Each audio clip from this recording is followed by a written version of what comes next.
Alors les gars, comment ça va après cette terrible défaite qui est quand même une grosse désillusion? J'espère que vous allez bien. Bon, écoutez, on va essayer de faire contre mauvaise fortune bon cœur. C'est comme ça. C'est très énervant de commencer le championnat de cette manière, surtout que tout était au vert pour l'Olympique de Marseille parce qu'on avait fait une belle préparation. On semblait être en jambes. On a joué face à une équipe qui de base était largement à notre portée. On rappelle qu'on a fini second et eux 12e. Le seul point, c'était de jouer à l'extérieur, mais normalement, on devait euh, pouvoir faire quelque chose contre cette équipe. Mais là où ça fait encore plus mal, et là où c'est encore plus difficile, c'est de se dire qu'il y a des prémices des choses de l'an dernier ou des saisons d'avant. L'OM a été battu face à une équipe qui a été réduite à 10 depuis la 30e minute. Et avant, c'est ce carton rouge, on a été, on va dire, baladé. C'est-à-dire que Rennes avait beaucoup plus d'occasions franches que nous. Rennes a eu beaucoup de hors-jeu aussi, ce qui les a empêchés de concrétiser, mais on a été souvent pris dans le dos. Heureusement qu'on avait un Geronimo Rulli qui a été dans la continuité de sa saison dernière, qui nous a sorti au quart d'heure de jeu deux belles parades qui auraient déjà pu nous mettre dedans. Et c'est à partir du carton rouge où, perso, je me suis dit, bon, ben, tant mieux que ça arrive parce qu'il nous faut ça pour pouvoir dérouler. Et au final, Rennes a reculé, a fermé. Je regardais sur les réseaux, il y en a beaucoup qui disaient ouais, ça y est, Rennes, ils vont mettre le bus. Ben ouais, faut le prendre comme un honneur quand une équipe elle met le bus parce qu'elle te croit, elle se croit inférieure à toi et c'est qu'elle a peur de toi. C'est normal. Et moi je me dis tout simplement que c'est à nous de trouver les solutions de comment contourner un bus parce qu'aujourd'hui, c'était le problème de l'an dernier. Il faut pas qu'on se plaigne de quelque chose qui arrivera souvent. Et là, ils étaient obligés, ils étaient réduits à 10. Qui n'aurait jamais dit à son équipe on ferme et on essaie de procéder en contre. C'est ce qu'ils ont fait, ça a marché, ça a fonctionné.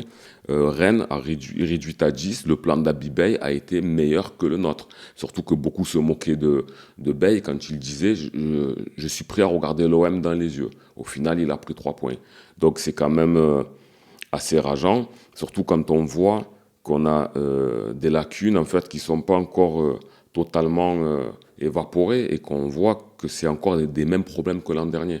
Déjà, moi, dans la compo, il y a quelque chose que j'ai pas compris, c'était quand même assez étonnant. On a eu une défense inédite, alors que Medina, on savait très bien qu'il n'allait pas jouer. On le savait, même avant qu'il vienne à l'OM, qu'il n'allait pas pouvoir jouer sa première journée parce qu'il était suspendu.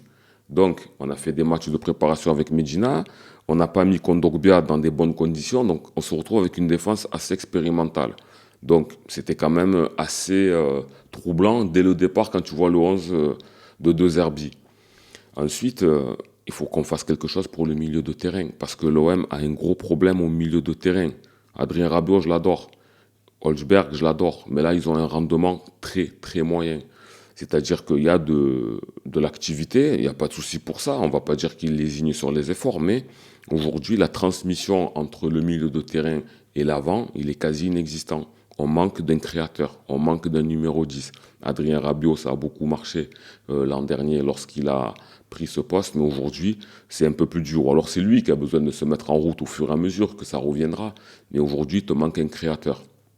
Même Gomez, qui a fait des bons matchs de préparation, ben hier, son côté technique, il a un peu pêché, perdu beaucoup de ballons, surtout en première mi-temps. Alors que quand il récupère pas mal de ballons, ben, il passe le premier couteau et c'est là où on est bon au milieu de terrain pour pouvoir transmettre aux avants. Ça a été difficile. Mason Greenwood, il était en jambes, pas de souci. Il est dans les continuités physiques de ce qu'il a fait pendant la préparation. Mais là, ça y est, on est dans le championnat. On ne te lâche pas les baskets. Donc, il a produit de l'activité, mais quand il a tenté, c'était au-dessus, à côté, c'était pas précis. Il a été bien pris. Ses coups de pied arrêtés aussi. Faut qu'il arrête là, ses corners, de poser le ballon avec le pied, de pas bien le caler, parce qu'on gâche des actions. On recommence sur certains aspects de l'an dernier. Il va falloir que De Zerbi, il serre la vis sur certains petits points comme ça. Après, euh, on va parler un peu de satisfaction. Egan Riley, pour moi, hein, je pense côté marseillais que ça a été le meilleur joueur. Heureusement qu'il était là. Derrière, il était rassurant. Il a fait des interventions relativement propres. C'est lui qui a maintenu l'OM sur les rails avant qu'on prenne le but. Mais c'est quand même... je ne sais pas si c'est inquiétant parce que c'est la première journée. Qu'on ait perdu, moi, ça me dérange, bien évidemment. Mais si tu avais joué face à une équipe à 11 contre 11, allez, ça passe. Tu peux perdre ce match et gagner les trois suivants. Mais ce qui est inquiétant, c'est que lorsque tu es en supériorité numérique, en étant supposé plus fort, ben, tu gagnes pas.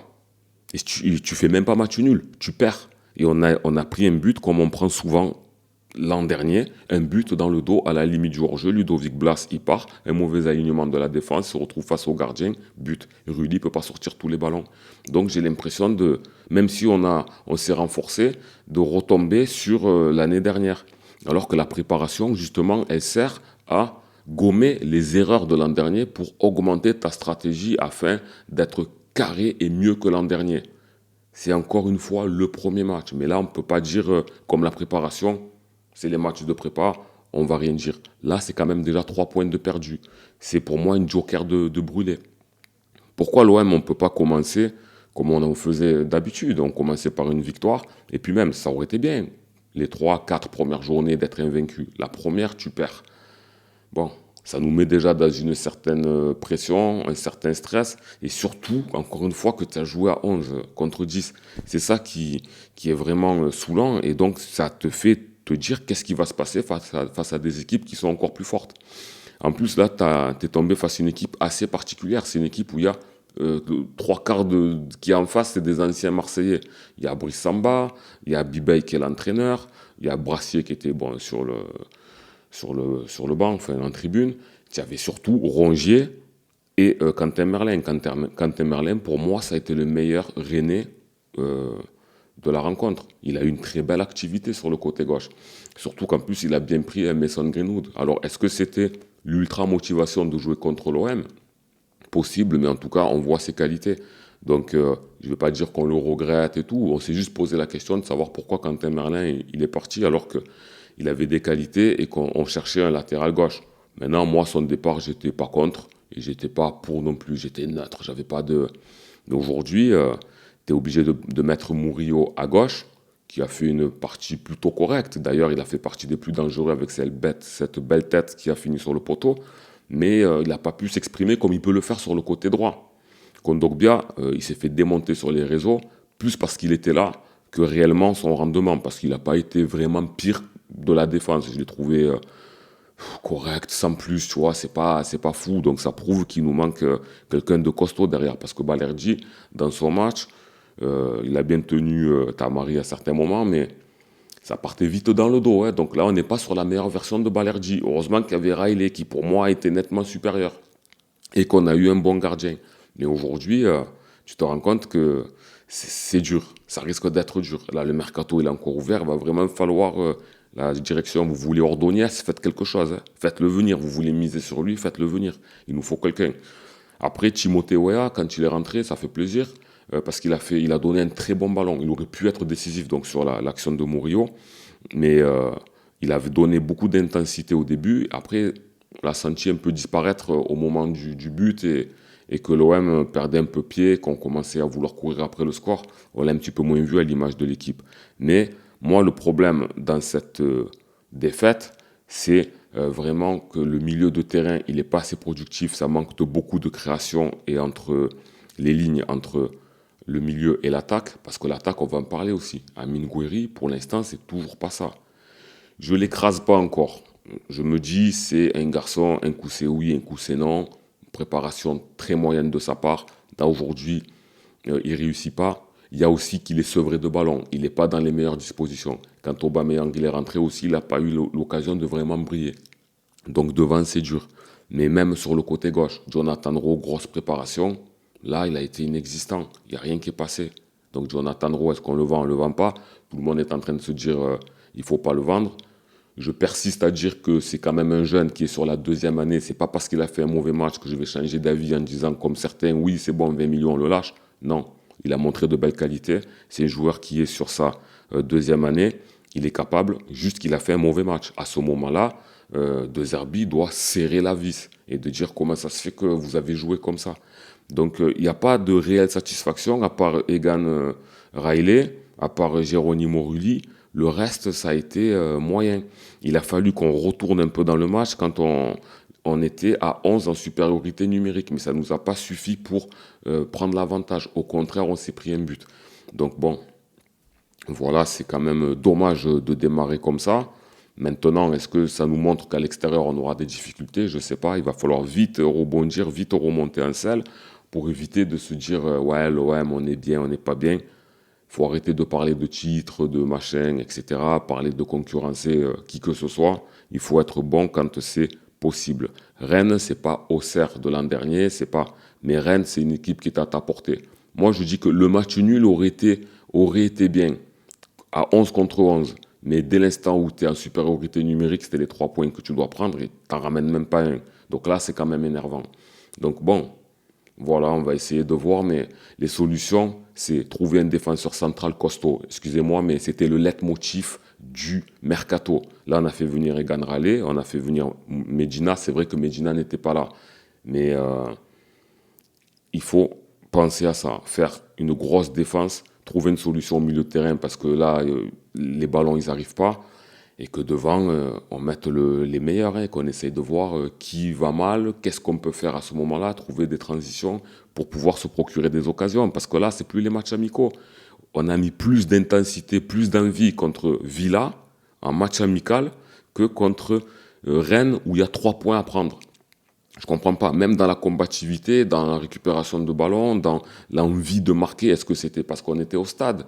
Je sais pas. Donc, on va se dire que si à l'extérieur on a du mal, mais qu'on gagne à domicile, ça pourra le faire. Mais si tu veux avoir un rythme de quelqu'un qui tient le PSG, on va dire à distance raisonnable, il va falloir faire des belles performances à l'extérieur et gagner chez toi.